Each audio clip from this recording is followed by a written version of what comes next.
Buenas tardes. Samuel, si has sumado algo al intentar comprender este libro, ha sido algo que quisiera compartir contigo, porque estoy muy en sintonía con lo que acabas de decir. No estar en sintonía hubiese estado igual de bien, exactamente igual de bien, si hubieses tomado una vía diferente en el entendimiento, en la intención de comprender los poemas que nos suelta. Ya tú eres poeta, lo sabes perfectamente que la poesía no es un lugar donde la comprensión tenga un valor máximo, todo lo contrario. La comprensión en sí no tiene ningún sentido. El sentir, ese, como diría San Juan de la Cruz, ese no saber sabiendo, es lo importante. No sé por qué, pero sé que me llega. No sé qué significa lo que está contando aquí esta persona, pero a mí me transporta a un lugar en concreto. Aunque no sepa ni siquiera el significado de esas palabras, pero me llega. Bueno, pues en ese lugar que creo que es fundamental para aquel que ama la poesía, que se enfrenta a la poesía desde ese lugar, desde la libertad de no tener por qué comprender, creo que estamos en sintonía. Has hecho una lectura muy avezada. Efectivamente, estas dos partes, bueno, realmente es un libro conformado, es profeso para mí era importante en este viaje, ya desde antes de la pandemia no he podido viajar a México. México para mí es mi patria chica, me encanta, llevo como década y media viniendo prácticamente todos los años, se me quiere en este lugar y soy feliz en este lugar y veo y exploro unos sentires en torno a la literatura, en torno a la escritura, que desgraciadamente se encuentra menos en España.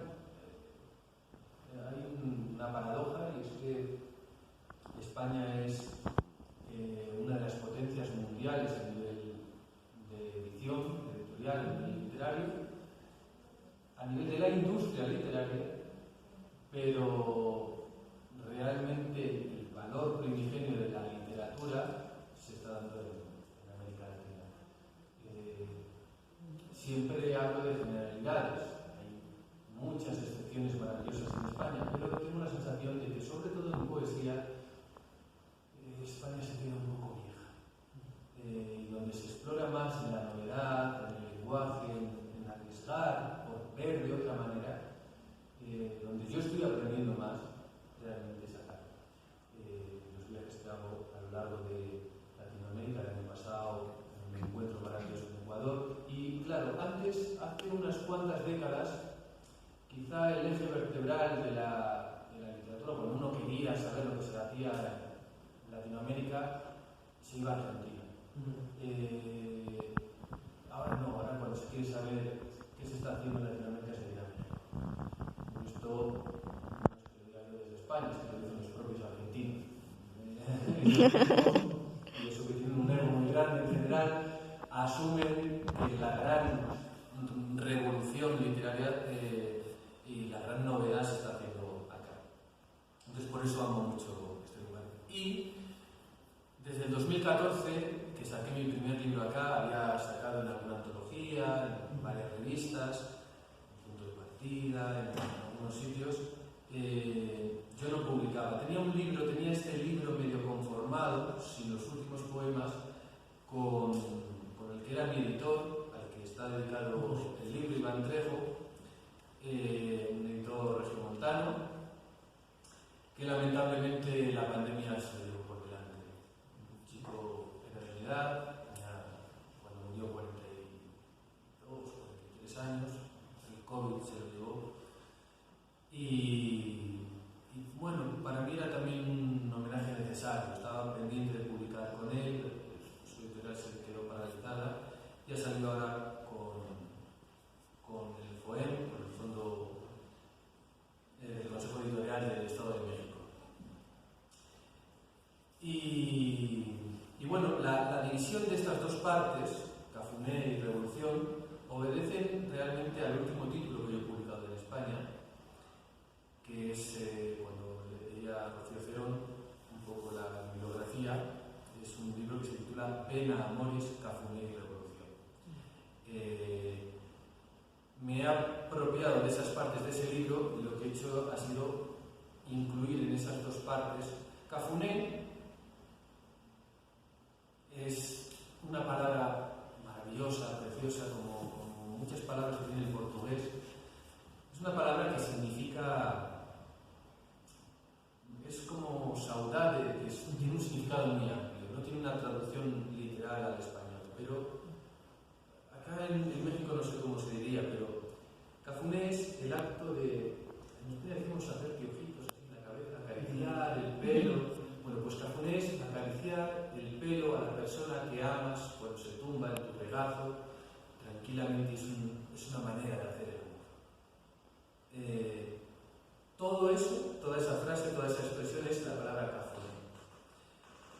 A mí me fascinó cuando mi mujer me descubrió esa palabra, hasta tal punto que nuestra pequeña finquita, compramos una finca a las afueras de la pequeña ciudad donde vivimos, que hemos llamado Villa Cafuné, porque creo que es también una parte, quizá la parte más importante de cualquier revolución, es el amor. Y el amor conforma muchas partes de la vida. Yo estoy experimentando ahora ese amor filial con esta criatura que tengo, y a la que también va dedicado el libro, más adelante.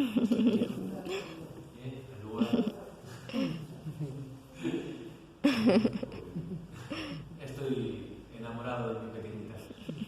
Y creo que también que amar es un acto político también. Entonces, no es todo lo que conforma el amor es un riesgo. Por eso no diferencio tanto entre esas dos partes, o van unidas, la parte de revolución y la parte de Cafuné. Pero en esta parte de Cafuné he querido poner más ciertos lugares donde el temblor, esa manera de entender lo que nos hace temblar, la escritura misma, el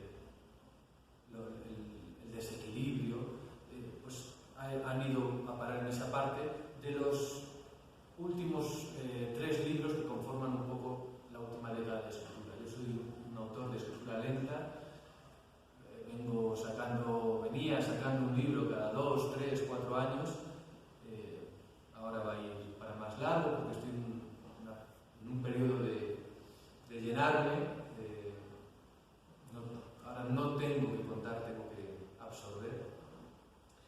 Y luego esa última parte, Revolución, pues habla un poco de lo que yo entiendo a estas alturas de la vida, ya una medianía de edad, siendo generoso. Tengo 45 años, vamos a poner. Mi gran maestro literario, Antonio Gamoneda, tiene 92 años y está bien fuerte y sigue con una cabeza portentosa. Entonces voy a poner que si llego a los 92 estoy en la mitad de la vida.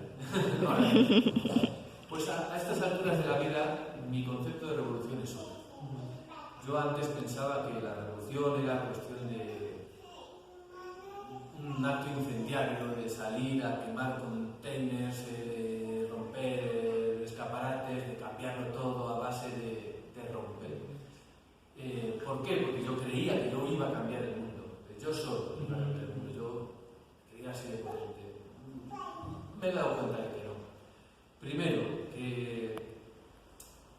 que con la violencia solo se gana violencia, aunque a veces es legítima en ciertos lugares, en ciertos colectivos. Creo que cuando hay un acoso exacerbado uno se tiene que defender, pero creo que eso jamás llega a evolucionar.